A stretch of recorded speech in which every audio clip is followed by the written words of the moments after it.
So, hey guys, listen, we're all trying to get more productive. And the question is, how do you find a way to get an edge? I'm a big believer that if you're getting mentoring or you're in an environment that causes growth, a growth-based environment, that you're much more likely to grow and you're going to grow faster. And that's why I love Growth Day. Growth Day is an app that my friend Brendan Burchard has created that I'm a big fan of. Write this down, growthday.com/ed. So if you want to be more productive, by the way, he's asked me, I post videos in there every single Monday that get your day off to the right start. He's got about $5,000, $10,000 worth of courses that are in there that come with the app. Also, some of the top influencers in the world are all posting content in there on a regular basis, like having the Avengers of personal development and business in one app.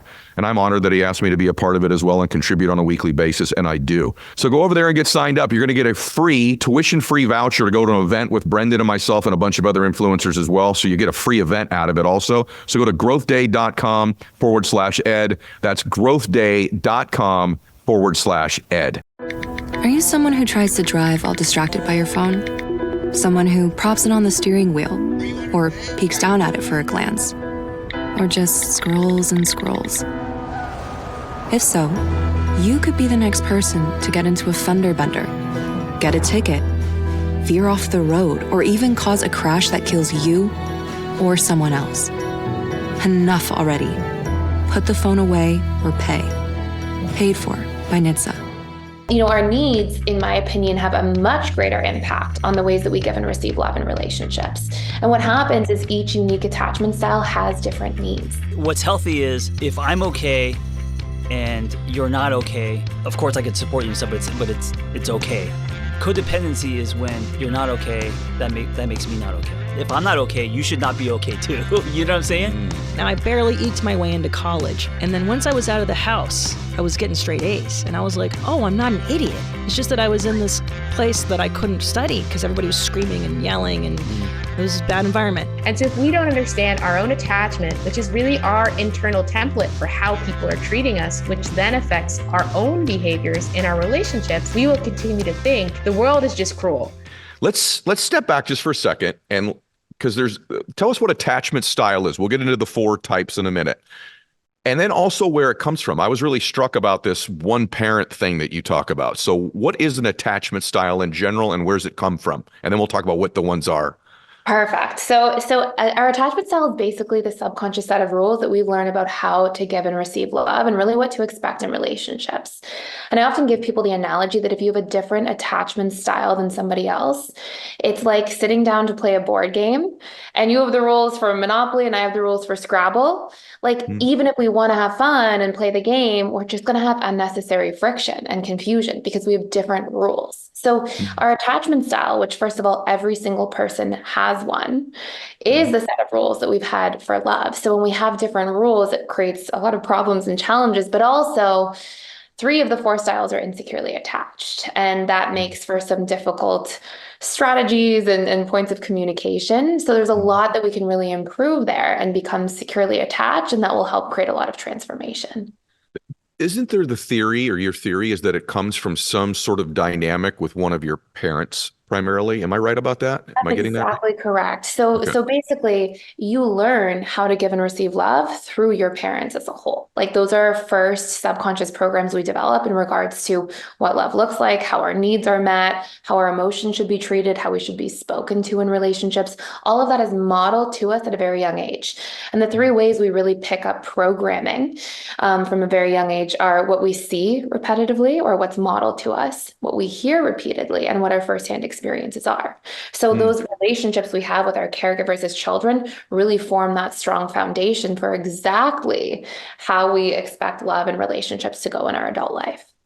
See, I told you off camera, I think the reason your work is so profound, and this conversation today will be, everybody, is self-awareness is such a powerful tool to have in your life. And by the way, my favorite people that I like to have around me, I think have a heightened self-awareness. They've done some work on that. But the reason this works contextually, what we're about to cover, everybody, is you're really going to begin to understand yourself so well and why you feel or don't feel loved when you're in a relationship. And it could be an intimate relationship or a friendship. And then also how to give it to the right person at the same time so that they can feel it. I've often said on the show, not often, I've said a couple times, that I think and this is a confession that was I don't know, painful to admit. But in my case, I think I'm pretty good at giving love to other people. I think in my life, I've been pretty good to my friends and family, but I have struggled to allow myself the gift of feeling it. Yeah. And I want to more. And I think the last few years that's improved to some extent. But you nodded when I said that. Do you hear that often, or do you relate to that? I knew the moment you shared about your childhood. So as I had mentioned to you off camera, I had seen some of your videos before doing Mhm. speaker training. And Right. actually, ones I listened to was a beautiful story about having a parent who was an alcoholic. And Mhm. basically, that's most likely to create a fearful avoidant attachment style. And Mhm. fearful avoidants are renowned. This is actually what I was as well before doing the work. Fearful avoidants are renowned for being very loving, very giving, show up 10 out of 10 for people in times of crisis, emergency, really good at rolling with the punches, very resilient, but also actually have a hard time truly being vulnerable about the things that are deeply vulnerable to them, specifically relying on people, letting people in deeply, feeling like they can really trust that somebody will always be there for them. And so it's like you overgive and under receive, and that's very fearful avoidance. So as soon as you said that, I was like, that probably would be par for the course. So that's why I Oh, nodded. no, and you're right. I started to read your work. I'm like, yep, that one's me. And by the way, one thing she says, we're going to go through it now too, that I love is this isn't necessarily a static thing either. And so just it's so great. So let's take our time on this because I think just this right here, if someone could understand themselves or others, is an invaluable lesson that will actually could alter the direction of your life and the bliss that you feel in your life, the joy, the love that you feel. So what are the four attachment styles? And take your time on each one. And if you want to describe the behaviors that go with them, because that's what helped me, the Definitely. style and then the behaviors, I think everybody right now, if you're driving, you're going to want to probably go back and listen to this again because you're gonna want to write this down. Okay, perfect. So the first of four is our securely attached style. And this is the one that we ideally want to become. Because as Mhm. you just mentioned, our attachment style, it's not like a personality disorder or a diagnosis. It's basically just a set of programs that you have about love. So this is something Mhm. we can change. Now, the securely attached style gets a lot of what we call approach-oriented behaviors in childhood. And approach-oriented behavior psychologically means that when a child cries or expresses emotion, caregivers go towards that child and they are very attuned, very present. They are able to try to soothe the child. I know that sounds like it might be a small thing, but it Mhm. actually has a massive impact because what a child learns growing up in this kind of environment is it's safe to express emotion. It's safe to rely on other people. My needs are worthy of being met and listened to. And I can really trust other individuals to look out for me, to take care of me. So, Mhm. securely attached individuals grow up to essentially have really healthy modeling and skills for relationships. And as a result, statistically, they report being in the longest lasting relationships. But I'm sure we can both agree that that's not what we would call a thriving relationship per se. Securely attached individuals also report being happiest in their relationships. They report actually feeling really happy and fulfilled by their romantic partner. Okay. So that's our securely attached style. There are three insecurely attached styles. At one end of the continuum, in a sense, there's the anxious attachment style. Now, Okay. the anxious individual grows up with a lot of inconsistency in childhood, but often loving and fairly present caregivers when they are with that parent. Okay. So, generally, what you'll see is an anxious attachment style may have love and very caring parents, but perhaps they work a lot. So, it's like love is there, love is taken away. Love is Okay. there, love is taken away. Now, neuroplastically, we get conditioned through repetition and emotion. So, this will fire and wire these deep rooted fears of, okay, love keeps getting taken away. Am I going to be abandoned? Does this happen with divorced parents too, where you go to one loving parent to another loving parent, or would that be different? That would be an exact example. So I'm Okay. just giving it one example, but that could be Okay. one. It could also be that we have a very loving parent, but another parent who's much more inconsistent or a little bit withdrawn. So the juxtaposition of love there, love Mm. not really there in the same way. All of those things would create the consistency of inconsistency, which is that overarching theme that will create an anxious attachment style. So anxious attachment styles then grow up to have these big core wounds in relationships. They fear being abandoned, alone, rejected, disliked, excluded, and they basically cope with these fears by trying to maintain proximity. So your anxious attacher is often the person who will call repeatedly, text many, many times, move very fast in relationships, really derive a lot of their sense of self-esteem and self-confidence through their relationships rather than through a relationship with self. And they often will get caught people pleasing a lot, sometimes be boundaryless in relationships. And of course, unfortunately, a lot of these things become self-fulfilling prophecies. So because they hold on so tightly, they often accidentally push people away, and exactly what they're afraid of usually comes to fruition. Mhm. I can hear millions of people nodding their heads right now, thinking about themselves. Starting to explain yourself to you, didn't you? If you were in that category, everybody. Okay, please keep going. I just think this is just so good. Thank you. And at the other end of the continuum is the dismissive avoidant attachment style. Okay. So they're very much the opposite of the anxious in many different ways. The dismissive avoidant's overarching theme from childhood is childhood emotional neglect. Now, I think when a lot of us think of neglect, we think of like the child's left in the corner, there's no food on the table. Oftentimes, I would say 95% plus of the time, it's very covert neglect. It's things like having, parents in the household, there's structure, there's stability, food's on the table, kids are at school on time. But if you express an emotion, go in the other room, come back when you're done crying. Or don't be a crybaby, or that's embarrassing. Don't cry in front of other people. Hold it together. And the constant messaging, which creates that programming, that repetition and emotion that fires and wires those neural pathways, that constant programming or messaging the child receives is your emotions, they're dysfunctional, they're defective. We don't really want them here. Because a child is wired for attunement, all of us biologically are wired for attunement and closeness. A child doesn't know how to make sense of that experience. And they don't go, oh, my parent's emotionally unavailable, because they can't conceive of that yet. So they go, there must be something wrong with me. This part of me must be defective and shameful and wrong at the core, because it just constantly gets rejected. So they cope or adapt to that kind of experience by going, okay, I am literally going to just keep myself very distant from people emotionally, never open up, never allow myself to get seen or feel too much or feel anything too real. Now, as adults, the dismissive avoidant ends up often being in a relationship. Things are good early on. And as soon as things feel too serious, they often drop out, leave very abruptly, sometimes, blindside somebody.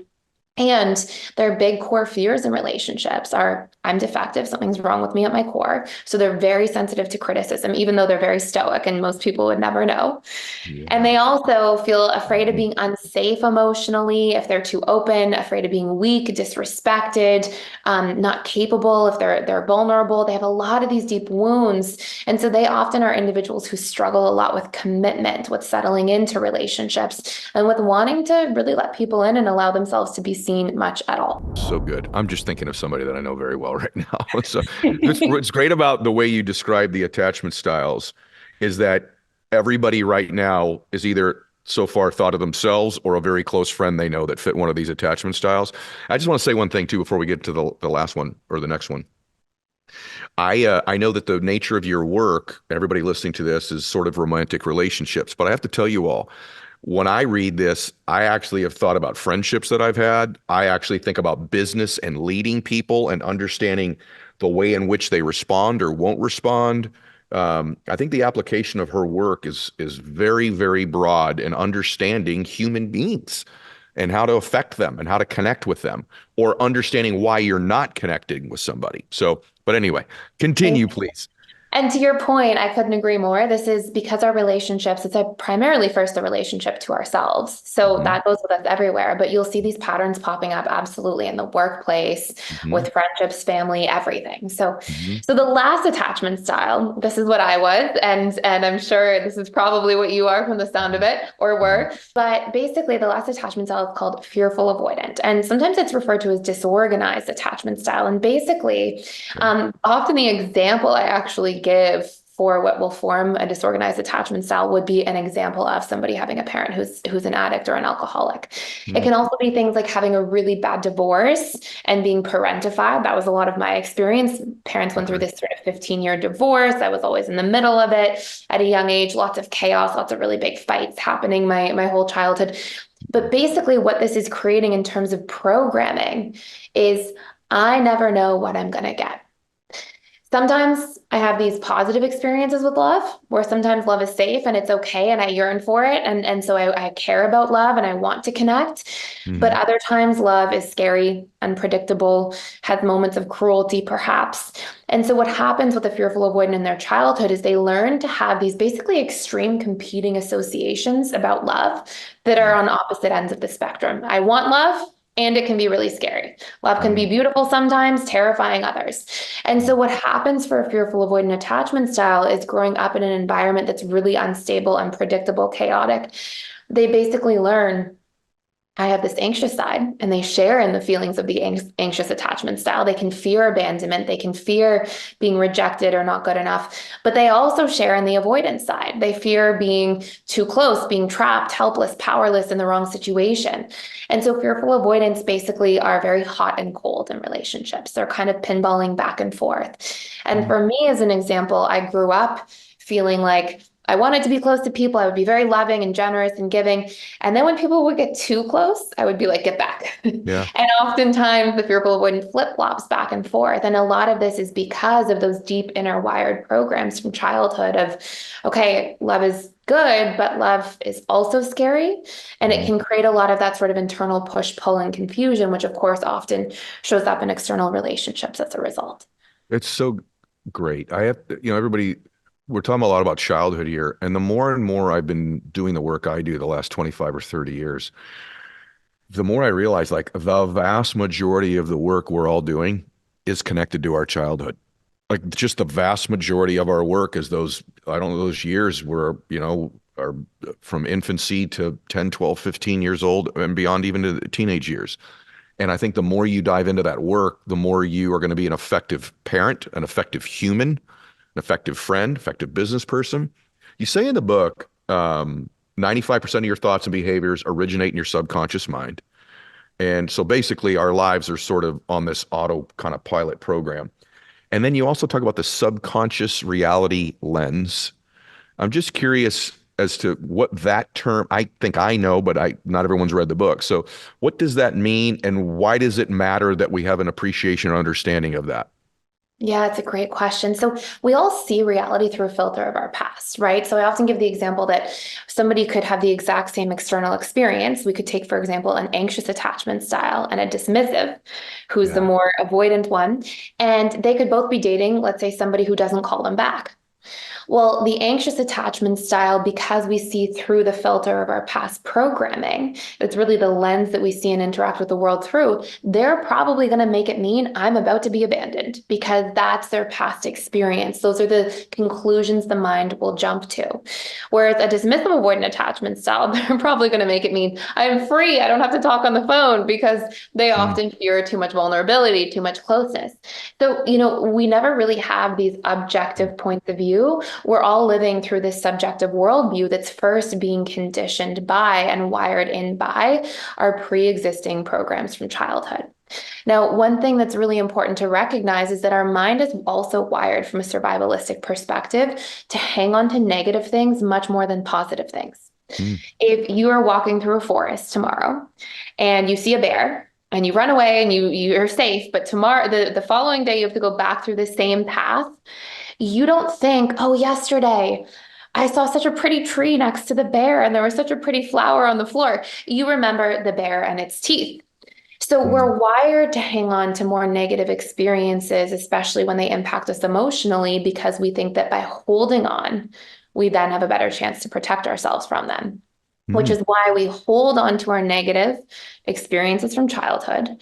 And then to keep ourselves safe, although it doesn't happen emotionally, we constantly reproject them back out onto our external world. We'll jump to those conclusions. We'll assume those same patterns will happen with other people in relationships. And that's often the actual place that we end up sabotaging relationships from if we have unresolved childhood attachment challenges from a younger age. I think you also repeat those patterns to stay consistent with yourself. In other words, if I don't consistently do this, I'm somehow not being the me that I'm familiar with, and that's a scary change in and of itself. Do you agree with that? There's a lot of research to back this. I actually talk about Yeah. this all the time. I couldn't agree Mhm. more. Our subconscious mind works very hard to maintain its comfort zone because to your point, Mhm. it says, well, what's familiar is safe, and thus I'm more likely to survive. And something that's so interesting is you'll see when people meet each other. So our conscious mind takes up to about 40 to 60 bits per second of data. And our subconscious and unconscious collectively take up to 1 billion bits per second of data. So we may meet somebody and be like, we're picking up all this web of information about their micro expressions, their body language, their tone of voice, how long they maintain eye contact for. And people are often choosing people who will mirror back to them their childhood as well, because that's what's most familiar. So if you look at an anxious attachment style, they're so externally focused. They're so people pleasing everybody else. They're dismissing and avoiding themselves. So guess who we often choose? People who mirror back to us the relationship to self first, because that's what's most familiar and thus most safe. And so anxious attachment styles will often choose emotionally unavailable people. Hence, that cycle will continue for their likelihood of being abandoned. Outstanding. I'm thinking of one of the other applications I want to ask you about. So, obviously, you're in a romantic or intimate relationship with somebody. One of the things, I was thinking about this, reading this yesterday. One of the main questions I get, and I bet you get too, is people that are in relationships together, they'll say, how do I get my spouse, my boyfriend, or my girlfriend to support my dream or this change I want to make? And I started reading these different attachment styles, and I'm like, boy, if you could really have an understanding of the attachment style of your partner, that would certainly help you understand how to help them support your dream, help them support this business you want to start. Do you agree with that? Like, if you've got an abandonment issue and somebody says, I'm going to start a business or start to pursue a dream, I have to think part of their thinking is, if you're successful, you're going to leave me. If we just stay the way that we are, you'll never leave me. And so one of their real fears is, boy, if you start to win and change and grow, you're going to leave me. And so if I knew that, I would think if I was in a relationship with that person, I would want to be overly reassuring that I'm going to stay, that I'm going to be here, that we're going to build this dream together, that I'm doing this for us. Do you see what I'm saying? Do you agree with that? 100%. So a big part of what we focus on actually in this work, and people will hear it in the book too, is again, to your point, it's that each attachment style not only has these core fears, but they also have these core needs. And if you imagine, if you've ever heard of the work of Dr. Gary Chapman, Dr. Gary Chapman talks about the 5 love languages. And he says, okay, they are words of affirmation, physical touch, quality time, acts of service, and gifts. Now, I would make a very strong argument that our needs are much more impactful than love languages. Because for me, I, for example, have a huge quality time need or love language. But if I sit down and I watch Netflix with somebody for an hour, that's going to be way different than having like a deep conversation with somebody, because that meets the need for emotional connection, for authenticity. And so, our needs, in my opinion, have a much greater impact on the ways that we give and receive love in relationships. And what happens is each unique attachment style has different needs. So, anxious attachment styles, they need, exactly like you said, they need more reassurance, they need more validation, encouragement, certainty, consistency. Dismissive avoidance, they need more freedom, autonomy, independence, but they also actually really need empathy, support, and acceptance, as well as appreciation about small things. And fearful avoidants tend to need a lot of depth. They need novelty, exploration, they need growth. They also want, this intimate connection and closeness, but they also want their freedom and independence, because they sort of share on both sides of that attachment continuum. So I always tell people, like, if we had like a prescription for relationships, it would be know each other's needs in relationships. And then when we go through these big life changes or transformation, like you're building something, you're creating something, rather than somebody having to be like, oh no, I want to stay familiar and safe, and accidentally sabotaging the relationship as a result, or having these protest behaviors or ways of acting out. It's like, well, if you know your partner's needs, when we go through big change, just pour into each other's needs during those times, and it will strengthen the relationship and also ensure that you're growing together rather than growing apart. So good. I was thinking, I'm thinking about a lot of different things, but one of them is, when you're understanding these attachment styles, your own and that of your partner, helps you understand where resistance can be coming from. So oftentimes, what's the resistance that I'm getting from them? Why don't they want me to start this business? Why is it they don't want me to go do this? And now you might have a deeper understanding of the reasoning behind, not only their behaviors, but if you understand their behaviors and their needs, you understand where this resistance is coming from. I wrote a term down just because I didn't understand if it was different than what I was reading. So this is just for my edification. What is integrated attachment theory? So integrated attachment theory is the science of how we can actually change to become securely attached. We're not stuck with our attachment style. So it's actually the study of these 5 major places that we can do the work at a subconscious level so that we can become secure and have like the strengths that came out of having an insecure attachment style, because there are strengths. We become resilient, resourceful, more empathetic, more compassionate in a lot of ways, but also have wired in those healthy patterns of secure attachment. Can you elaborate on what some of those places are? Yes. So the first one is we have to reprogram core fears. So we all have these core fears, like we've talked about the abandonment or the fear of being trapped or defective or criticized. And so we can actually, we're not born with those fears. We can recondition them through leveraging the science of neuroplasticity. So repetition and emotion fires and wires new ideas. And it's not through something like affirmations. I'll sort of go down a rabbit hole here just briefly. Please. But a lot of people will try to do affirmations. So let's say somebody, for example, has a core fear, I'm not good enough. You're not going to really help yourself by saying, I'm good enough, I'm good enough, I'm good enough. I think it's a little bit futile. And the reason is because your conscious mind speaks language. If I say to you, Ed, whatever you do, do not think of a chocolate chip cookie. Right. How did that go? Right. So what happens is your conscious mind hears do not, but your subconscious actually speaks in emotion and in images. So nobody's waking up intentionally having these core fears. Nobody's saying, oh, I'm going to tell myself I'm not good enough 47 times today and hope that I feel good. Right. What's actually happening is these are subconscious pre-existing programs. So we have to speak to the subconscious mind to solve for them. So what I give people as an original tool to recondition these core fears that really are the big saboteurs of our relationships. I'll be abandoned. I'm not good enough. I'll be alone forever. These huge things that wreak havoc on our life and relationships is we start by number 1, identifying the core fear and its opposite. Very simple. I'm not good enough. I am good enough. Number 2, we need 10 pieces of memory of times we did feel good enough. And the reason we have memory and the reason we pick 10 is because we need a repetition for firing and wiring. And memory is just container for emotions and images. If somebody recounts their favorite childhood memory, maybe it's them playing on the playground. What do you see? The images of the slide. As you tell the story, you smile, your body language shifts and changes.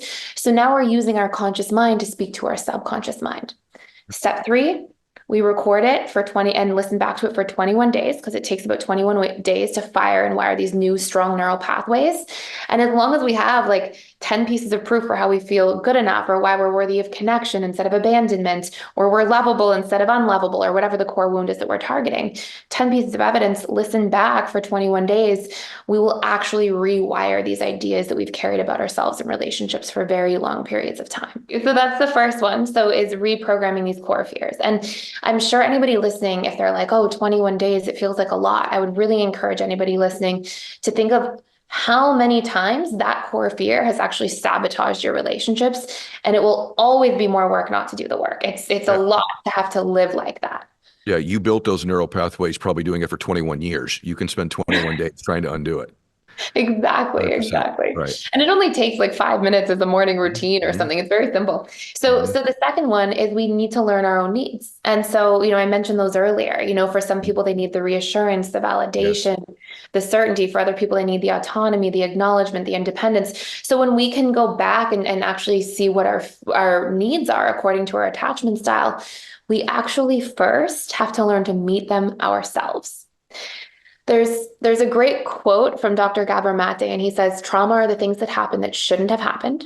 Okay, so let's say verbal abuse, for example, which would maybe cause somebody to feel I am not good enough, and we have those core fears. But it's also the things that didn't happen that should have happened.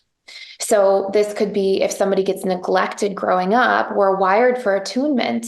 So we will have these deeply unmet needs that come from trauma, whether it's small t trauma or big T trauma. And because of the subconscious comfort zone, because we want to keep that subconscious comfort zone alive in the relationship to self, we keep those needs unmet in our own lives first. Wow, that's good. Yeah. So you'll see, like dismissive avoidance, they're neglected. And what do? They grow up and they neglect their own emotions. And so, we see this time and time again for each person. So our step 2 is after we reprogram core fears, number 2, we learn to meet our own needs. In doing this, if we can show up and meet a need that's deeply unmet every day for 21 days, we actually will change that within ourselves. And then what will happen is we will be attracted to the right people who will mirror that back to us. Because our point of familiarity, our own subconscious comfort zone has now shifted. So we don't keep attracting those old patterns, those old people who will keep, that self-fulfilling prophecy alive. So that's really step 2. Identify your deeply unmet needs, meet them in relationship to self for 21 days. Step 3, very simple, a little nervous system regulation, because every insecure attachment style is often sitting too much in fight or flight or parasympathetic nervous system mode. So a little breath work in the evening or a little meditation on a daily basis, just something for 20 minutes a day to help recondition our body so it follows our subconscious mind into feeling like it is safe to be in our body, it is safe to be more present with ourselves. And again, it tends to come full circle in giving to ourselves those deeply unmet needs. Now, those first 3 steps, I like to think of as being in relationship to self. Okay, I'm doing the work on me first. I'm removing my core fears. Right. I'm meeting my own needs. I'm regulating my nervous system. The second ones are out into relationship with others, because healthy interdependency means I'm a master of the relationship to myself, and I'm a master at being able to relate to, rely on, and be vulnerable with others. It's not one or the other. Okay. And so our second 2 steps are communicating our needs to others and allowing ourselves to receive them, and having healthy boundaries so we can show and share our true selves with other people. I often say to people when it comes to boundaries, when people don't set boundaries, they're like, no, boundaries are off. They're like a separation instead of a joining. But a boundary is you sharing the no's in your life. If you're not connecting fully or truthfully by just sharing all the things you do like or that are great. You also have to say, hey, I don't like when this happens. Hey, I don't like these things, because that's you sharing without your mask. And so if we can do these 5 major things and really connect in a real honest way with ourselves first and then with others, that's how we move the needle from insecure to securely attached in a fairly short period of time. And it will transform the relationship we have to ourselves and the relationships in all aspects of our lives. This is so good. A basic question, you cover it in the book. By the way, thank you for this. It's just, I love real work that really makes a difference and really changes people. We're going to get into relationship stuff. Not just, a lot of it's going to be boyfriend, girlfriend, significant other, whatever you want to call it, but it's also the one with you. Yeah, that's the most important. Okay, Yeah. so let's... And the hardest. So you say this thing, self versus self, like uppercase versus lowercase. Let's just start there for a second. What does that mean? Oh, man. I'll start with the book before this was called I Used to Be Miserable and a true story. And in my 20s, I was exchanging my truth for membership a lot. I grew up in LA. And so I didn't have a relationship with self. I was living very outside in instead of inside out. And it's really good that I wasn't successful then, because I would have been, the douchebag. It would have been a very predictable story. I've got addiction in my blood. Me too. But yeah, I had no relationship with self, no sense of self. And so very approval seeking. And especially when it came to relationships and women, doing whatever I could to get the dopamine, to get the, whatever it is, the sex, the love, the approval. And it wasn't until 35, went through a divorce. And at that point, I had nothing. I lost my friends, had no money. I was broke. I just went on Craigslist, found a roommate. And I was like, man, what do I do from here? And I thought, okay, I want to start living a different life because I have nothing to lose, because I have nothing. What would it be to actually now start to live inside out instead of outside in? What would it look like to maneuver more in my solid self? So when people say self, the S for me stands for solid. And what I mean by that is we all have a pseudo self. We all have a solid self. And I got them tattooed on my these are all kind of like bookmarks of they're dog-eared pages of my life, my tattoos. Yeah. And if you've seen the movie Fight Club, because I think it best explains this, at the end we realize, disclaimer, I'm going to have to give away the ending to do my point. But at the end we realize it's one person, right? So there's Edward Norton and there's Brad Pitt. And Edward Norton doesn't have a sense of self. right? He's kind of like, you've seen the movie, right? Yes. In the beginning, Great he's just movie. buying IKEA furniture and just like not sleeping, going to movies and all that, meetings. And that's his pseudo self. And then he collides with himself, which is Brad Pitt. And at first there's resistance. Get away from me. I don't want to have anything to do with you. And then through that collision, he starts finding his solid self. Yeah. And then because of that, he finds a movement. He's injected with passion. He becomes a leader. He gets the girl. Like all these things happen. The whole character arc. Yes. And I think we all have the Edward Norton inside of us, and we all have the Tyler Durden, I think was his name. Yeah. So good. And so the self, That's so good. the self to me is the solid self. It's the what Marty Bowen in therapy school calls, well, maybe people call it the authentic self, but I call it the solid self. Do you think that, let me ask you about that outside in, inside out. Is outside in meaning you're trying to get external stuff to give you a feeling? Yes. So, okay. Yes. That's what that means. You're living based on things that are outside of self instead of living from a place of value, character, stuff that isn't on the outside, but that is internal. If you don't have that, so by the way, I told you guys, here we go. We're 3 minutes in and it's already freaking great stuff. But if you are an outside in living person, does that mean you're probably going to have pretty hollow, empty relationships? Or can you actually have a effective, loving relationship if you don't even know who you are? Oh, I think the relationship would be lopsided because I think what you're bringing to the table is the cardboard cutout. Instead of like the human 3-dimensional, right? And I think most of my life I was that cardboard cutout. If you are pulling from your pseudo self, which is the false version of you, and by the way, no one's solid. I mean, I hope not. Jesus, Buddha, maybe, right. but like as humans, depending on who you're around, like if you're around your boss, you may be a little more pseudo. If you're with your kids, you're going to be solid. If you're with different friends and stuff, but generally speaking. If you pull more from your solid self, what you're bringing to the table is uniquely you. You're bringing your potential. You're bringing who you are. You're bringing the acceptance of your story. So a lot of pseudo self people rip out chapters, and they're kind of false advertising, and they pick out the good parts of their story and present themselves in a way that is attractive. I certainly still do that sometimes. I think I'm loving this.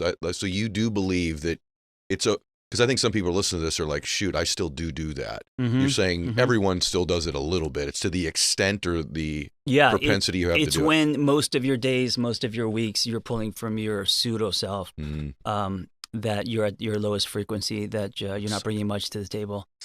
And so in that relationship, you're kind of a shell.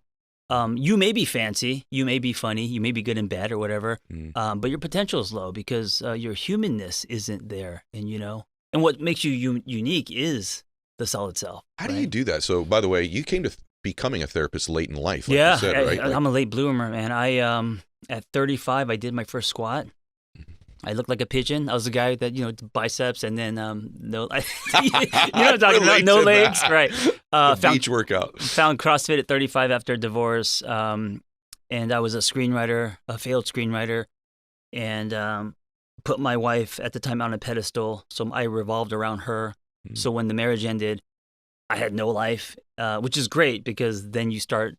It's a black light, right? Yeah. It's like God says, "This is what you have," And so I found fitness, and I found CrossFit, and I was like, "What is this?" This is 12, 13 years ago when they were like flipping tires in alleyways and stuff, and I was really interested in it, and then I kind of got obsessed with it, and it was always about challenging myself because it was timed and it was functional movement, things I've never done before, and that became kind of my daily ritual, so I wouldn't fall into depression. So your way out of that, which for a lot of people is too, was physiology, literally moving your body. Yeah, that was one way in. Yeah. It was that and motorcycles. Okay. One of the things that I tell people is with clients, they ask, okay, so you got the pseudo and solid. I need to connect to my solid self. And the solid self is usually the whisper. The pseudo self is the thundering voice, right? That's been programming, advertising, right? The shoulds, followers, social media. Yeah. It's very loud. Yeah. The solid voice is usually the quiet whisper because we don't listen to our solid self. We don't listen to our truth because we're scared to, So stay there. You say this in your book and in your content that you need to listen to the quiet whisper. Yeah, more so. Yeah. What's that look like when you do it? Is it just getting alone and turning out the noise? Because this is profound, what you're about to say. Yeah, this is profound. I right think there. I think it's in the stillness. When we talk about our truth, our intuition, I think it's in our stillness because we're so not used to listening to the quiet voice that we have to practice it until that voice then becomes louder and we trust that voice. I think our relationship with self is like any relationship in that it's built. And when people say self-love, I kind of feel like it's a bumper sticker because it's like thrown around a lot, like gratitude, right? And I get it. It's of course self-love, but self-like. I think that's harder, man, because we love we love family members that we don't really like or would be friends with but they're family, so we love them. It's a choice. Oh. But liking someone's not a choice, right? Like if I want you to like me, that's earned, man. Yeah. I could say I love you as a brother, as another human. Yes. I don't know you. Yes. But then liking is earned. And so when you apply that to self, now enter the journey. And so when someone says, oh yeah, love yourself, that's like, what, over the weekend? What do I need to do that? That's like a choice. Okay, I do love myself. I choose to, I'm alive. I'm feeding myself. I love myself in that way. But if someone says, like yourself, then it's like, so that's where I started. Mm-hmm. Do I like myself? What does that look like? And then I fell into fitness and bought a motorcycle and spent a lot of time alone. Your brother, you're helping millions of people right now. And the way you articulate this, I have to tell you something interesting. I love when I'm with a vulnerable person, I become more vulnerable, right? Yeah. That's why I love my show. And I think about the same age I started to evaluate that. Oh, wow. About 35. I'm 51 now. By the way, huge work in progress on these things as well. But as I started to get to know me even, so it didn't start with liking me. It started like actually getting to know me. I found that my external relationships really dramatically became deeper. And by the way, over time, once I got to know me, I'm like, I kind of do like me. What was the catalyst for you? So for me, it was divorce. What was it for you? Success. Oh, external success, meaning, okay, I did exactly what you were saying. Right. I'll get another, more money, more right. accolades, more people know me, more followers, more this, more successful friends, more notoriety, more invites to cool parties, more jets, more this, more that. And I'm like, and I still am not happy. And this is a game I'm playing that is like, by the way, I've gotten really good at this game. I got different than you in the sense that I got good at that game. Yeah. But it didn't produce what I thought it would produce. So you had success early. So by the time you were 35, you were... I had some wealth by the time I was 35 and came from none of it. But I'll tell you what happened. I remember one day I'm literally brushing my teeth. I caught a glimpse of myself brushing my teeth. And I realized in this moment, I never even look at me. Like I might get ready to make sure I think I look good. Right. But I'm never alone with me where I just like, look at me. Who is this man? Well, you're busy being successful. I was busy being my pseudo self. Right. All the time. Right. By the way, a pretty nice pseudo self, Sure. a kind person. I was a giving person. I wasn't a mean person. I've always, I think I've been pretty good human, but I didn't know me. Right. And I remember just looking at me going, I don't know that guy. I don't even spend any time looking at me, never mind being with me or talking with me or enjoying me. And it scared me. I'm like, I probably only have one more of these blocks. I don't have great genetics.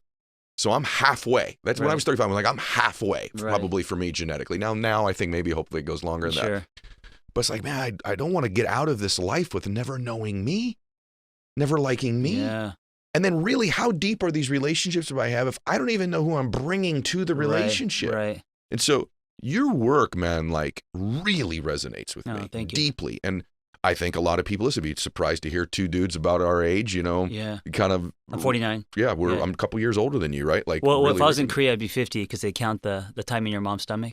Do they really? That's why I don't live in Korea. That's why I stay in LA. That's the reason. Oh, okay. So you're a year younger. Yeah. The other thing you said a minute ago, I want to go there, is you were talking about how you put your first wife on a pedestal. Yeah. You have something you said, bro, that in your work that I just went, oh my gosh, which you said that we are taught. Listen to this, everyone. You ready to go for like a moment, which you're going to get a lot with John. You said we are taught that love looks like codependency. Yeah, enmeshment, codependency. So what is that? What do you mean? Yeah, I when you used say to that? believe that if you go down, I go down with you. If I go down, you go down with me, because it's romantic, and also, you know, Disney movies, rom-coms, and it just feels like love, right? We're all for one, we're all in this together. Okay. And now I believe if you go down, I'll give you my hand, but not my life. Mm. Do you know what I'm saying? Mm-hmm. We are two different people. And the image, and I remember this so well. A lot of people just heard that and went, no, I don't want that. I want that thing that I see in the movie. Well, because it shoots more dopamine and it's sexier, you know? The image that I see for a healthy relationship, I thought it was a yogurt ad, but someone DM'd me and said, no, that was actually a Viagra ad. And I was like, oh, okay.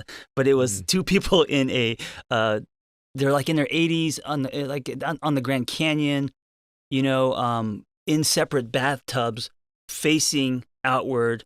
And the only thing that was connecting them was their hand outside of the bathtub. Yeah. And I remember coming across that in a magazine and thinking, oh, this is what a healthy relationship looks like. Because what I would imagine is two people in a hot tub on top of each other, facing each other, you know? And yes, that's sexy and that produces a lot of dopamine. And that's kind of, I think we've been brainwashed to believe in the one, and happily ever after and all that. You believe the one is BS. I do. I believe in the one in front of you. I think when and you've been married for so long, so I don't know how you feel about this, but 25 years. Yeah. And I think today that like doubles. It means more today, those years. You're right. But when you're programmed to believe that there is the one, I think the danger in that is whoever you're dating, you're gonna bust out your checklist, and if this person is the one and the one for the rest of your life, man, they better be perfect. And everything better check off, and the sex must be mind-blowing, and that's not, we're human, you know, and relationships are hard. And so it puts a lot of pressure and a black light on the relationship. Now, if the one is just the one in front of you, now you're more present, and you're not thinking if there's someone else in the world that is better for you or suited for you. You know what I'm saying? Yes. The one is always the one that you're looking at. Well, I actually think when you have a belief that there's just the one, that when you meet them, that potentially you come across as desperate or needy because there's this one human now. Right. And I think sometimes people that are in the dating circles don't realize that they have an energy they're giving off, that once they think this person is the one, if you have that belief system, potentially there are multiple ones that would be right for you, right? There are not every one is right for you, but that when you do have this belief, this is the only walking human being on earth that will satisfy the things that I need in my life. How can you not come across as somewhat desperate? When well, you're going to do everything you can to get this person or make this relationship work. Right. And then, by the way, I think in that, I want you to talk about it because you're the therapist, not me, but that probably fosters codependency. Oh, yeah, absolutely. I mean, I need you. Yes. There's a dependency, and that's also when you go from solid to pseudo. You know what I'm saying? Why? Why do you have to go from solid to pseudo? Because you're not bringing your authentic self. You're bringing a self that is lined with desperation, that is now putting this person, you know, high up, that is now going back to the hot tub with two people on top of each other instead of in their own separate bathtubs. Wow. And then also, if you believe that this person is the one that you're supposed to be with for the rest of your life, what if it doesn't work out? What if she leaves? Like, you know? You just explained where most people find such misery, bro. Yeah. Because they think they had them. Well, also, then you also get controlling. You also get jealous. You know, all these other things, you know, the shadow sides come out if you believe this is the one person for you in this world. But I think some people listening to this, let's go there, because you know what they're thinking. Okay, they're thinking, yeah, but then how deep's the connection? If I don't go down with you. Right. And then when you say go down, I assume you mean like maybe they've, you know, become a drug addict or an alcoholic even. And you're like, I'm just supposed to ride this out with you forever as you ruin your life and mine. Right. So there is, I often think sometimes that with my children, you have kids, that's unconditional love. There's really nothing my kids can do that's going to stop this relationship with me. My daughter killed somebody. I hate to say this, but I'm probably helping her bury the body somewhere. Yeah, no, I mean all parents, right. But other relationships, there are conditions. There should be. There should be conditions, right? Like, hey, if you repeatedly do these things to me, that's a condition that's broken. And I think sometimes people go to this, the one thing, or this codependency thing, whereas there are no conditions. Right. And then if there are no conditions, if there are no boundaries, you're putting an awful lot of pressure on that other human being not to push the limits of that. Don't you think? Yeah. Vanessa, my partner, says it in this book, and I think we wrote it together. She says it really good about codependency. That's her whole thing. Is she describes it as what's healthy is if I'm okay and you're not okay, of course I could support you and stuff, but it's okay. Mm-hmm. Codependency is when you're not okay. That makes me not okay. Yeah. If I'm not okay, you should not be okay too. You know what I'm saying? Very good. And that's like the whole, like, I'll give you my hand, but not my. It doesn't mean that if you see your partner going through a winter or a depression that you just, oh, that's not me. It's not that. Of course you help and you support. But at what point do you can't lose self or your life because because then they're taking you hostage, whether they want to or know it or not. This self thing is so profound, bro, because one, I think a lot of us come into a relationship, by the way, and again, I'm being transparent. I think till I was about 35 years old. By the way, I'm still a work in progress on it. Yeah. But if you don't know who you are, what do you bring into a relationship? Yeah. And then also this loss of self when we enter a relationship is a really dangerous thing. One, I don't think that you're bringing the vibrational frequency, the energy, the interesting things about you if you die in order to be one in a relationship. Yeah. And it's an interesting thing I wanted to explore with you because I've watched relationships end of friends of mine that were very loving. They were two wonderful people that got together. They formed a bond. There's us now, which I think is powerful. But at some point, that us eroded me and I, meaning that they were no longer an individual. Right. They meshed. They meshed. Yeah. And ironically, that lack of individuality, that lack of expression of who one is, became less attractive to the other person over time. It's called false advertising because, it's funny because when you're single, you're working on yourself, you're going to the gym, you're doing all these things, and you're really doing everything to connect to you. And then you get into a relationship, and over time, then it's the sweats and the, people kind of let go of taking care of themselves and all that. And I think we have a responsibility when we're in a relationship to continue the relationship with ourselves, or else it is false advertising. Because when I met you, you were this type of person, and now we never go out. You don't court me anymore, which should be continuous, right? You're not fanning the flames. You don't all the stuff that you were doing when we started is now gone because things have gotten too comfortable. And so that's when it gets murky, and that's when people start getting curious about other people. I think you're exactly right, brother. What about this idea of thank you for being so good at this? Because I think this is I don't know just if I'm good, but you're outstanding, thank and you. you're the way you express it is unique, and it's why you're sitting here. Oh, thanks. And I know when I'm in a good one of these. I know when I'm in something, and I'm like, hey, this is special. You talk about different attachment styles. Can you talk about that a little bit? Yeah, and I'll just go through three. There's more.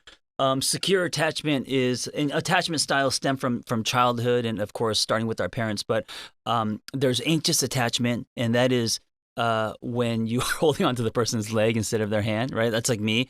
I need the person to tell me that I'm beautiful and that they're not leaving and they love me and all that kind of stuff, right? Lots of text and connection. There's avoidant, and that's more like my partner who runs the other way, is avoidant with intimacy and hard conversations and vulnerability. We are not that much anymore because we've done a lot of work. I was going to say that would be pretty difficult. You're Then there's different extremes of that. Sure. But if we were to classify, that's where I come from, that's where she comes from. And then there's secure. And secure is, again, when you have your own sense of self, interdependence, when you are your own person, you have your own opinions, you can say no. You can say to your boyfriend how you want him to go down on you. You can express yourself. You can say, no, I don't want tacos today. I want pizza. And I know it sounds very, very simple, but in relationships, we don't do that.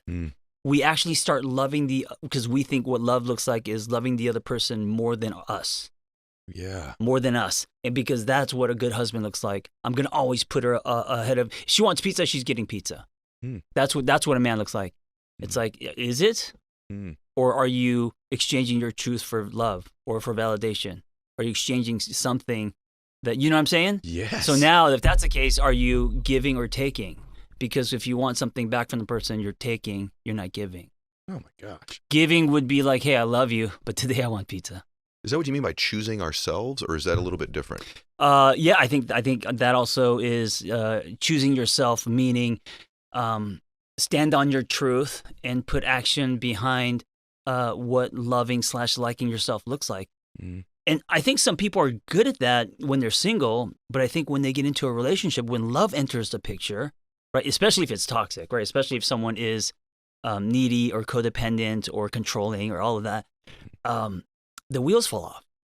And it happens over time. You know, it's like the boiling frog, right? Yes. It's a slow drip that can still drown you. It's not like people don't fall into toxic relationships when on the date they sense all these red flags and they're like, okay, I'm going to invest in this person anyway. Usually it's over time, 5-6 years in, and now they wake up one day and they're like, I don't even know who I am. Yes. I don't know who a lot of women, and mostly women than men from my experience with working with clients, wake up mostly in their 30s and been with people for 5-10 years, and this happens, and they're like, I have no sense of, I'm just here. I'm existing, I'm not living, and just having sex because it's obligation, and they don't know what to do, and they've really lost like who they are. Okay, so like 5 million people just are going, oh my gosh, you just described me right Yeah, now what do I do? Yeah, right. So what would be you're going right where I want to go. Well, so. it's kind of like, I think where I started, it's the hero's journey, man. It's the call to the hero's journey, right? The call to adventure and slaying your dragons. I think it's going back full circle to pseudo versus solid. What is your solid self, and can you start listening to that solid self? And it comes in micro moments. It's not like these big decisions, like life changing. I mean, it can be, but it can be something as like, hey, you know what? Today I'm not going to go to work. I'm going to go to the beach. It's a quiet whisper. But then there's this giant should. Yeah, but you're this and you're that, and that means you're a lazy piece of whatever.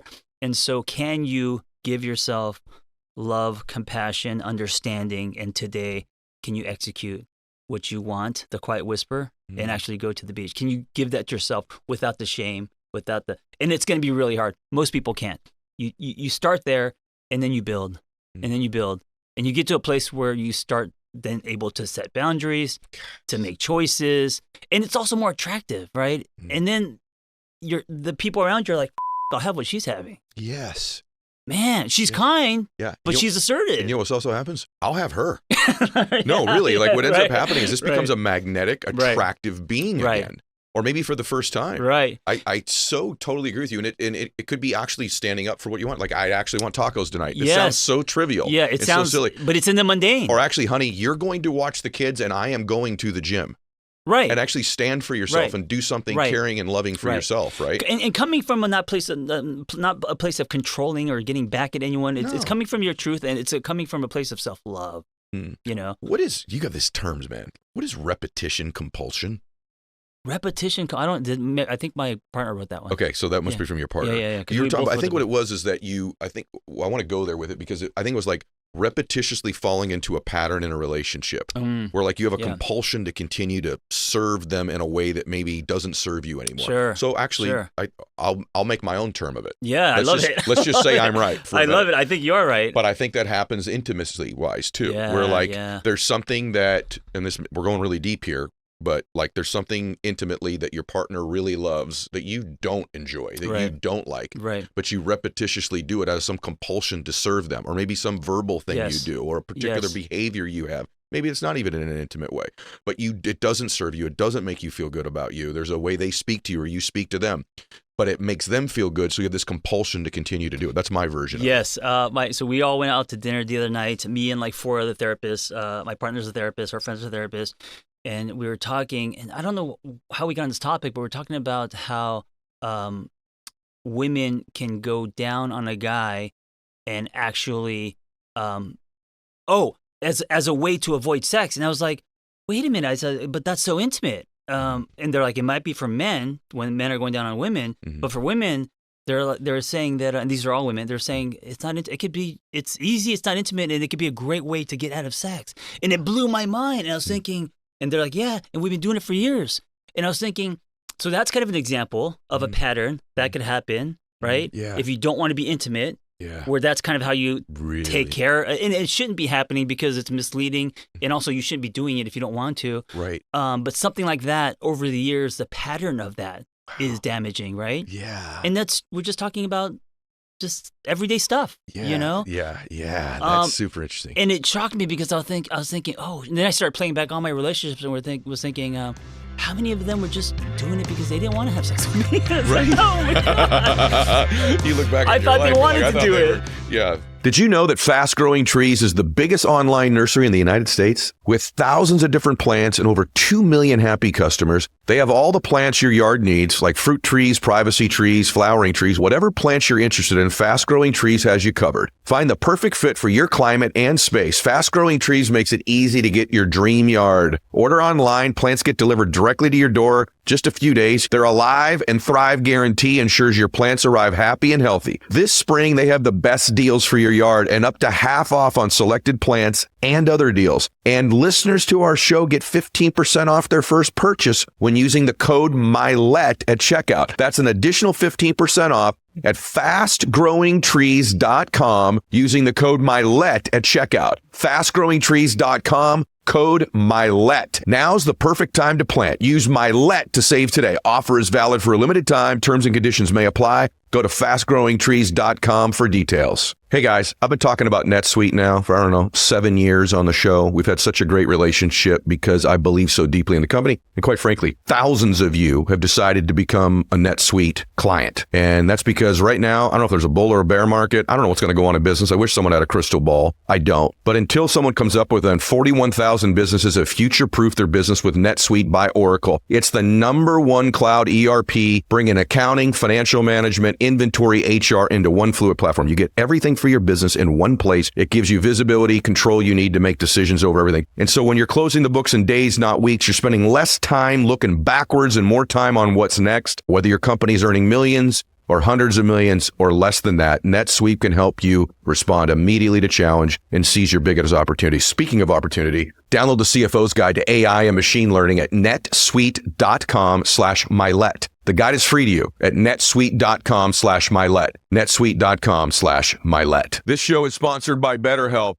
Traditional in-person therapy can cost anywhere from $100 to $250 a session. But with BetterHelp Online Therapy, you can save an average of about 50% per session.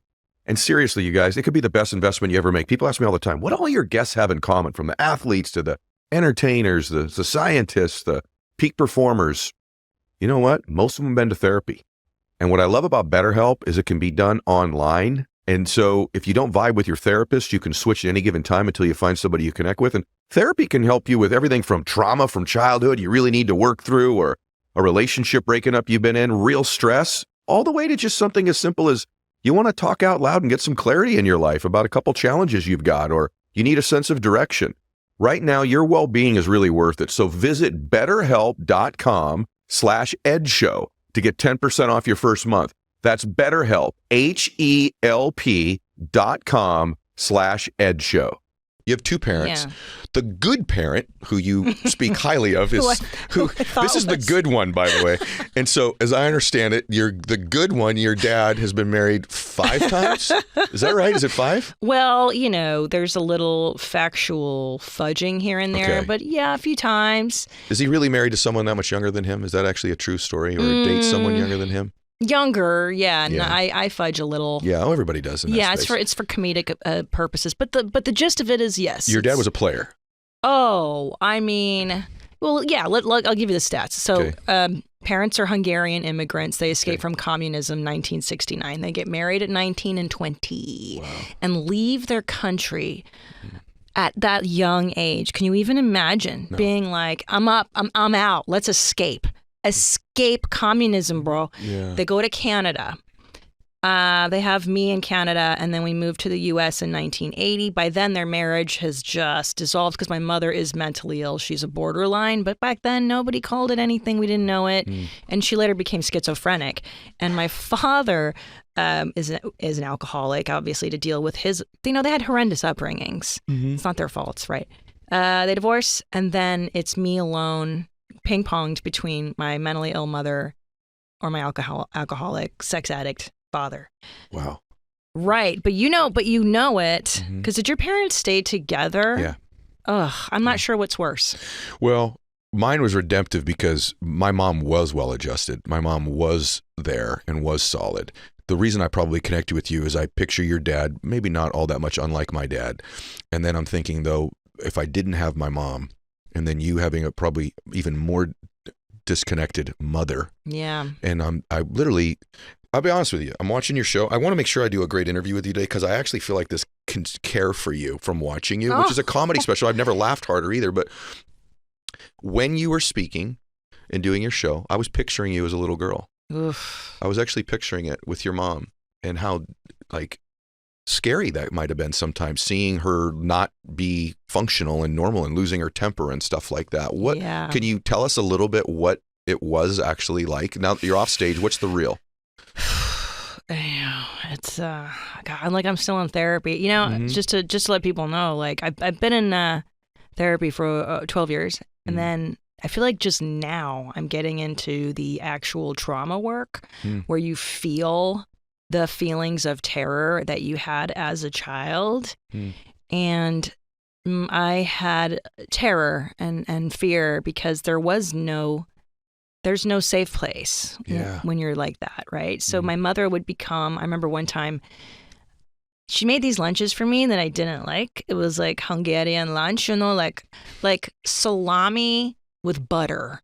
And I take it to school and I'm like, I don't want to eat this. Everyone's making fun of me because I'm a foreigner. And so I hide the sandwiches in the bottom of my book bag because I can't throw them out because I feel too guilty about throwing them out. I'll get in trouble. And I can't tell her that I don't like the sandwiches. I can't tell her because she'll get mad. So I hide a bunch. Eventually I have a stockpile of like 14 or 15. God, my hands are sweating. You're telling a story. And I hid them in my closet. Well, eventually the stench of 14 or 15 salami and butter sandwiches caught up, and she found them, and it was a rage. And it was like, everything, my anger. And then she kicks me out. And that's the beginning of like kicking me out to go live with my father. And my dad's house wasn't a lot better. So that, because of alcohol and girls and party and all that jazz. So it's basically like I'm betrayed everywhere I go. I look and I don't have a safe place, and it's scary and terrifying. What's your day-to-day like then? Are you always scared? Were you not a confident kid? The reason I ask people, why I'm asking you this? Millions of people listen to this will be like, okay, there's a piece of me in her. Yeah. I really believe this in life. Like, if you really want to impress everybody, just show them how perfect you are. If you want to connect with people and help them, show them your imperfections. For right? sure. And you and I both do a really good job of that. And so you're this little girl, and I just picture you bouncing from these two dysfunctional people. Yeah. And with no other even siblings to grab onto and say, okay, they love me, they'll protect me. Nothing. No. But you know who I did have along the way were sensible adults, teachers that I liked and that I could speak to. I had I say American because I'm an alien in the sense, this too, as a child of an alcoholic, you're an alien because you're different and you know it, and you can't tell people at school like what's going on at home because that's a secret you must keep. So I would go to my friend's house. I lived at my friend's house. By the time I was 12, I was out. Sure. Like, you know what I'm saying? Like, by the time I'm 12, I have this epiphany that I'm alone. Truly alone, and an existential, like I was a latchkey kid, so I was physically alone, but that I was an adult. I was gone. So I would try to stay at my friends' houses and get the but I'll tell you what I did know at that age is that my suffering, when you're like, you're suffering, but you don't really know as a kid. You don't know. It's all you know. But I knew that there was something inside of me that was resilient. There is some magic. Do you know what I'm saying? Like, I would watch Pippi Longstocking. Me too. Yeah. So did I. Yeah. And it was like, because of those characters, because of the mythologies and whatever it is I was glomming onto stories, I would like pretend to be that person. Like, my life isn't this. I'm Pippi Long. Isn't this fun that I actually turn it into like, I'm living with my single dad and he makes me eat on paper plates, but I can cut my spaghetti with scissors because I'm Pippi Longstocking. Like, I turned it into a fun thing. Yep. You too? Yeah, I think that, look, stuff's oversaid in personal development. Everything's happening for me, not to me. I don't know if I was the first person to say that or the third. I'd like to think I was the first.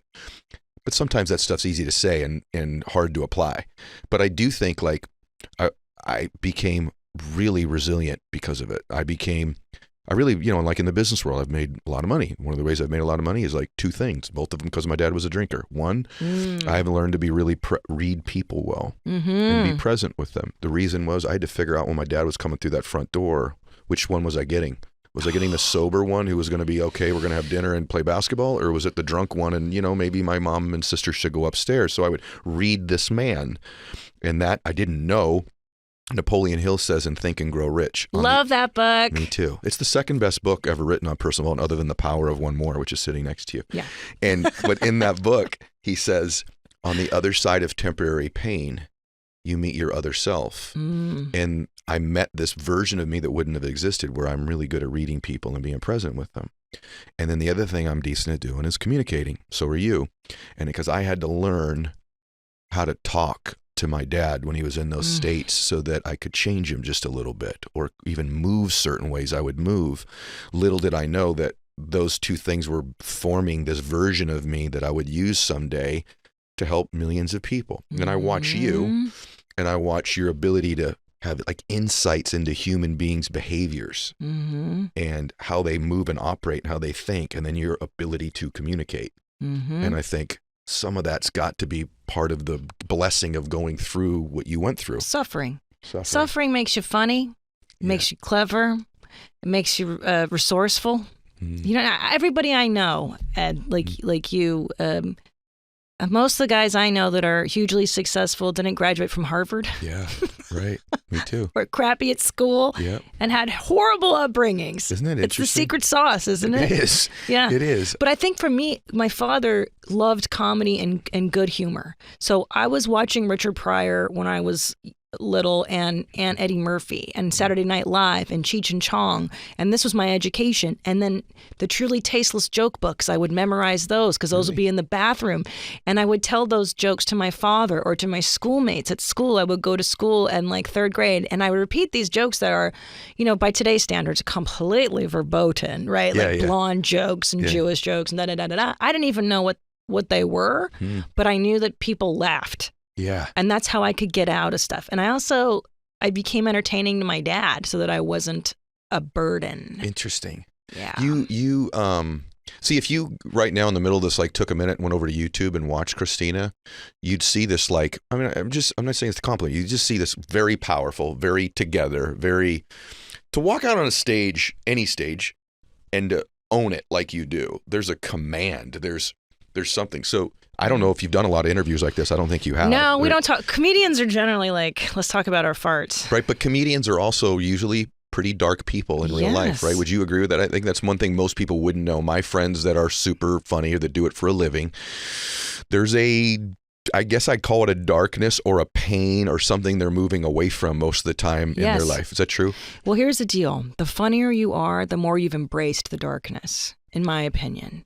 It's the funniest ones are the ones who know it's there and don't push it away. That's why, personally, my taste in comedy has always been Bill Hicks or Carlin or these guys. I love Greg Giraldo. He passed away from drugs. But these guys that could really harness the darkness and go there.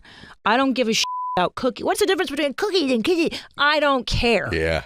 Shut up. Right. Tell me the real, Yeah. So, yes, but here's what I would argue is that most people are dark. Everyone has the shadow self, and comedians aren't always afraid of going there. But your accountant, your lawyer, your dentist, guess what? They're dark too, probably. Probably true. Yeah. But you haven't looked. You don't want to peek. If I'd have met you at like 12, who would I be meeting? Oh my God. Yeah. Yeah. Okay, you do you though. You do you too. Okay. Okay, so 12, I started smoking cigarettes already. Okay. Started wearing all black. You did. I was already, school was kind of not interesting. I want to hang out and smoke cigarettes, listen to punk rock. I want to go to nightclubs. By 13, 14, I'm in goth nightclubs and like doing, just kind of angry and confused. Go back a minute. I'll tell you me. Yeah. Is it really true that you were in bars with your dad when you were a little girl? That's actually true. That's a true part of your act. that part's true. 100%. Your father would take you out to a bar at 6, 7, 8 years old, and you would be dancing to White Lines at a bar. Is there some truth to that? Yeah, it's all true. So that part's true, and that's why. So I actually paid out of my own money to license that Frankie Goes to Hollywood song. I wondered at the end. I'm so screwed up because I know about all these things. I'm like, damn, she must have paid for that to be at the end because that ain't free. I thought about that last night. I paid so much money because Netflix paid for my crazy outfit, which was in Fortune, and they paid for this New York City. It was like huge budget, and then I was like, and I want Frankie Goes to Hollywood, and they're it's like, the perfect ending. no, yeah. You guys got to go see this. But so that I want to say it's that. true. So I go to so my dad goes to party, and you know, back in the old country, there's no babysitters, so his dad would take him to the bar. I imagine is what that is what happened. And so I grew up in bars and nightclubs very early. So at third grade, I've actually really fun memories as a kid going to these bars and dancing to the 80s music, which is the best, dude. Like I really lucked out in that regard. And I have a vivid memory of dancing with sailors, and there's literally sailors. They're at Fleet Week or whatever. And I'm this little girl, and that song Moni Moni comes on. Yes. And do you know what the hidden chorus is? Hey, mother effer, get right. effed. And and here Everyone I am. yells it. Yeah, and then I was like, what? Oh, and then I'm chanting it. Like, but it was fun for me. And you thought White Lines was a coloring book I song? did. I had no idea that it was about cocaine. I was so little. But then I'd go to school the next day, and I knew to keep it a secret. You knew. So there's something you knew. This sounds really corny, but I'm listening to the part of your act, and I want to hug this little girl. Aww. I also just picture you at your age and me at that age and what I was doing. What are you into at 12? Well, at 12, I went the other way. Sports? Well, first, if you met me at 12, If you met me at 12, you would meet a really shy kid. Yeah. Really shy, really introverted, no confidence whatsoever of any type. But I was good at baseball. And so I kind of went the other way. I was more like straight lace, never got in trouble. Was afraid to become what I was seeing in my house. I was afraid. My dad was still drinking when I was 12. So I kind of became more like an athlete type, I guess. But I wasn't like one of those athletes where I was a cocky athlete. It was just the only thing I was any good at. It was the only thing. It was the one place I went where I was like, oh, I don't completely, totally suck here. And no one was bullying me there, right? I would worry. There was worries. I would worry on game days if my dad was going to show up to a game. And if he did, was he drunk? If he was at the game, was he going to say or do anything? Sometimes I feel bad because I'm describing these times and I know my mom listens to my show and she's like, was it really that bad? And I'm like, I don't know. Maybe it is worse when I describe it now because it's all I knew, right? Yeah. It's all I knew. And my dad did end up getting sober. And so there's the reason I'm in this, you can change yourself space is I watched my old man do it, right? So I'm I watched my hero do it. But probably if you met me then, I don't even know that I'd be that much different than I am now. I think when people meet me now, they're like, I kind of expected, I don't know, you to have more, that front that people have that are successful or whatever. I still am like, hey, man, I'm working on myself. And there's certain environments I'm comfortable in. Yeah. You put me in front of 15,000 people on a stage, I'm completely at home and I own it. Yes. You put me in a cocktail party with 6 or 8 people and someone's right here and I'm like, yeah, I gotta go to the restaurant. I'm constantly trying to avoid. You said that Tom's a little that way. Yeah, but my you're husband's an introvert like that too. He's not the life of the party. I think I'm a lot more fun at a party than he is. You think that's from the bar experience? Seriously, you're used to being social? I love party. And it's also cultural. We're Hungarian, so on Sunday we have a party, everybody comes over, you're telling dirty jokes, you're drinking, it's like this I was never shy as a kid because my mother pushed me into acting when I was 4. So I was I was auditioning and already kind of show business. And then I think around 10 or 11, I do a pilot. And then I'm like, I don't want to be an actor. This is for the birds. I'm depressive. And that's actually what I was going to share with you. So by the time I'm 14, upside down. This is when I get super depressed because now, when you're messed in childhood, guess what? It comes back in adolescence. Yep. And now the drama so I'm 14 years old. I'm goth. I'm cutting, right? I'm cutting up my arms just to feel some release because I'm so depressed. And I'm sitting in my room, just try to hide from my parents and the reality. And you're confused. You think you're being dramatic. Is this really true? Is my family this wonky? Or I don't know. I must be messed up because You know, like Yeah. I'm the one that's flawed. So by the time I'm 14, I'm convinced it's me and not them. And I'm suicidal. And life is like, I have straight D's. I remember, like, I just decided to stop going to school. I just decided I was in ninth grade, and I was like, I'm not going anymore. And then I just stopped going. I was like, no, thank you, and I stopped going. And then I had straight D's. I remember, and I eventually went back, and I was failing out of school. And then one day, I just went nuts in the bathroom stall cutting, and I was just like, whoa, and I just cut. I just went crazy. And this friend of mine, this girl I had been friends with, but we had a falling out, whatever, like she found me, she took me to the office at school. Oh my God. Yeah, it was so dramatic. And then my mom came to get me, and she saw my arms, and then she started to hit me. I remember she beat me, and I was like, yeah, and I was like, just put me in a mental hospital. Like, I begged them. I'm like, put me away. I think something's wrong with me. Put me away. And my mother had worked for a psychiatrist, and I think she was worried about putting me in a mental hospital or whatever, like that it would stigmatize me or mess me up worse. So she was like, no, I didn't see a therapist yet. She's like, but do you want to go to Catholic school? And I was like, yeah. I mean, she showed me this brochure to this all girls Catholic school. And I was like, yeah, okay. So I went to the nuns, and I loved it. I loved it, man. I had a mohawk at the time, like an orange mohawk, and I remember this nice head nun, the principal, goes, listen, sweetie, she didn't call me sweetie, she goes, it doesn't have to be the color God gave you, it just has to be a God-given color. I know, so I dyed it brown, and I hid my mohawk, and I grew it out, and I could put my book bag down, and nobody would steal it. And by the time I had graduated, I was like a leader of this retreat, and I just flourished because of the boundaries and it was an all-girls school, too. So there was like, oh, I don't have to be cute. I'm wearing a uniform. I can just be a little girl again. And I reverted, and I was able to be safe. And that saved my life. Saved your life. Catholic school saved my life, yeah. Yeah, it's pretty amazing to see your face right now. You know, this is mainly audio. I wish everyone could see your face. It's interesting to see you talk about that time. Think about your mom there for a second. So she loved you. I mean, she was trying with the limited capacity she had to help her daughter there, right? I mean, did that ever dawn on you that, I mean, she did love you, right? Yes. No, obviously, too, a lot of what I say for comedic, it's no good if they're shades of gray. Yeah, but I actually think you really feel it. Like, I actually think you really, let me tell you what I mean by that. I really do feel these things about my dad. I feel guilty about feeling them because I know that's wasn't his intent.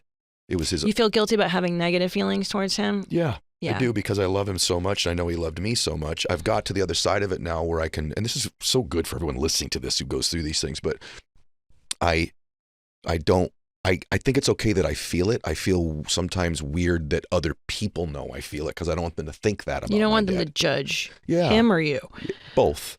I don't want to be judged for feeling that way. And also, like, I do know that my dad hurt people, right? So I know my dad was operating out of something that happened in his life, in his upbringing, and same with his dad, and so on and so on. But I feel weird about the fact that there's this man I love so much, but that these things did happen. I do feel this way. You know, I have both feelings. I remember what it's like when I didn't feel good about him, and I remember what it feels like when I do.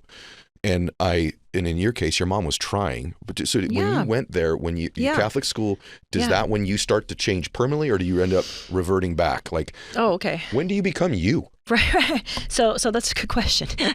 So also before I go there, I love what you say about having two simultaneous feelings. And I think that's what you learn in therapy, is that I can love and hate my mom at the same time. I can love and hate my dad at the same time. I can thank my mother for all the wonderful qualities she had. She was fashionable. She had flair. She had timing. She was funny. She was crazier than too. Yeah, you know what I'm saying? Like, my dad too is just like funny, antisocial, brooding, independent, resilient, like brilliant nut. Does it ever dawn on you, and I'll let you keep going, that they end up raising, I mean, because you're really humble, but does it ever dawn on you that these two people raised a daughter who now I mean, let's just be real. Like you're Yeah. one of the more, I mean, you're going to roll your eyes when I say this, but you are one of the more influential people on the planet in terms of your show and your reach and your husband and So you. funny. And like, I don't even feel that way. yeah, I know you But don't. do you feel that way? No, not at all. But it's ridiculous. But you are. And so these Yeah. two totally dysfunctional human beings, no, really, raised this single child together, right? How, right? And then you end up, I mean, it's just, I'm picturing you cutting yourself. I just want to give you like, it's terrible. but like, These maniacs. and I was, by the way, I went through this stage where like I was so depressed. I don't know if I was, I used to think, what the heck is life about? Why am I living this life? What is this? Is this worth it at so all? that goes into that. Yeah. And did you have that too? Yeah, man. So the darkness. So, okay, so hold on. Back what you were just saying, how did they raise someone? I'll tell you why. Because it makes me sad. Because my parents are wildly awesome people who had a bad go of it, man. Mm-hmm. Could you imagine being born in communist Hungary? No. It's after World War II. So the country's already been ravaged by the Germans, the war, awful poverty. And now the Russians come and destroy your country. And it's a nightmare. They have nothing. So I always think of them as this pure potential that just got destroyed. Yeah. So I know that they've got the makings. Oh, but had they just had my life, Yeah. damn it. Yeah. I lucked out. They had your life. So you lucked out being raised by the two of them compared to what they had. 100%. 100%. And here's another lucky thing I had. Money. Now, we weren't rich. I'm not saying I was You rich. had food every day. You have to worry about where meals were coming from. and No, stuff not like that. We were like middle class. And I think back in the Me too. 90s, there was a middle class, right? Yeah. And I hate when people poo-poo money. It makes me bonkers when they're like, money isn't everything. No, it's not everything, but it's awesome. Yeah. And the lack of it is horrible. And it sucks being broke. right. Yeah. The lack of it's horrible. Yeah, so it changes, so it gives you choice. So the fact that I was educated was a huge blessing. Now, I barely eked my way into college, right? Barely got in, man, but I did. And then once I was out of the house, I was getting straight A's. And I was like, oh, I'm not an idiot. It's just that I was in this place that I couldn't study because everybody was screaming and yelling and it was a bad environment. And that's when I found philosophy. So I started studying philosophy, and that changed my life. And that's when I was like, oh, I have a brain. I'm not just like a screw up who tried to kill herself in ninth grade. And I was always trying to outlive that stigma of being a loser because my parents were like, oh, you tried to kill yourself. You know, it was like I disappointed everybody in my family. My grandmother wouldn't give me money that year for Christmas because she thought I was going to spend it on drugs, which I wasn't even really on drugs. You know what I mean? So I was like this loser in my family. So I found philosophy and I was getting A's, and I was like, you know what? Screw you, man. I'm gonna show you, right? Really? I'm gonna show you I'm a winner. And then I got into Oxford for a year. And I went to study philosophy at Oxford. Yeah, man. What? Yeah, as I'm telling you. So I went from like loserville to like, I don't know what I'm gonna be, but I'm gonna show you, mom and dad. Wow. Yeah, so I studied philosophy at Oxford. I come back and then I do that show Road Rules. I didn't know you did Road Rules. A million years later. And then I was like, wouldn't it be great if I could make a living just being myself? Flash forward to podcasting. But anyway, I had this great boss after college because I had this degree in philosophy and I was such a useless degree. And he's like, you're the worst employee I've ever had. His name is Chris Abrego. Shout out to Chris Abrego. What's up, Chris? Anna, you're the worst employee I've ever had, but you're funny. Go do the groundlings. I was 23. Come on. And then I went to the groundlings and I was like, this is it. I found it. It's like when you find your thing you're good at. Yep. You found sports. Yep. And then I'm like, all right, hey man, I'm an idiot, I'm a loser, whatever, but this is something I love. And once you get obsessed, you know how it is? Like when you find your obsession, I don't care what it takes, bro. I'm going to keep coming and do this. Yeah. Put me in a Motel 6. Yep. Okay. Yeah. Like, yeah, you want me to go Afghanistan? Can I do 15 minutes of stage time in Afghanistan? Yeah, dude, I'll go. You did that? Hell yeah, I did everything. You did. Well, I'm sure you did everything by any means. But in your case, so you find it. By the way, it's one of the great blessings of life. I always feel for people that have not yet found it. Yeah. Because I feel like of all the things I got cheated out of in life, I did find some talents and skills when I was relatively young outside of baseball too, that I was like, okay, I like business. I like speaking. This is stuff I'm really good at. I feel at home. It doesn't feel like work when I'm doing it. That's the boom. Doesn't feel like work when I always laugh when people call, you going to work tonight? Stand up. I'm like, it's never work, baby. Yeah. I've had day jobs. I had 22 of them before I became a stand-up comedian. They all sucked. Yeah. That's not a job. This ain't work, man. Yeah. That's how I feel. Yeah. So what about your work? Because you say how the science of attachment can help you make and keep friends. So what is the science of attachment? I want to get to the root of this before we leave. What is the science of attachment? And in your words, before we leave, and take as much time as you want, how does that help us make and keep friends? The science of attachment. Yeah. So as I sort of sifted through the research on friendship, what I found was that our personalities are fundamentally a reflection of our experiences of connection or disconnection. Whether I am open, warm, trusting, cynical, all of these things are predicted by whether I've had healthy connection in the past. But not only that, if I've had that healthy connection, I cultivate a number of traits that contribute to me continuing to connect, right? And that's if I am securely attached, I've had those healthy relationships, I begin to display these healthy behaviors that allow me to continue to attach to other people. Insecurely attached people, they haven't had. Oh, Ed, did you want to ask me a question? No, I'm profoundly agreeing with you right now. Keep going, please. Yes. Yeah. Insecurely attached people, they haven't had healthy connection in the past. They carry around this unconscious template for connection, either that everybody is going to abandon me or sort of betray me. And this becomes a self-fulfilling prophecy. They look out for instances where this is true. They do not register instances that are counter to this assumption. And it becomes a self-fulfilling prophecy too, Ed, because if I think you're going to abandon me, when the situation is ambiguous, you might be hangry, for example. I think you're rejecting me. I reject you. I become cold and withdrawn. And then you reject me because you feel rejected by me, right? And so if we don't understand our own attachment, which is really our internal template for how people are treating us, which then affects our own behaviors in our relationships, we will continue to think the world is just cruel. People just reject me. People can't be trusted. And if we understand our own attachment, we can be empowered to think there are behaviors I can change so that I can foster deeper connections with others. I love you. This is exactly why. No, this is exactly the question I asked you earlier, where I think we agree, but we word it differently. You're so flipping right.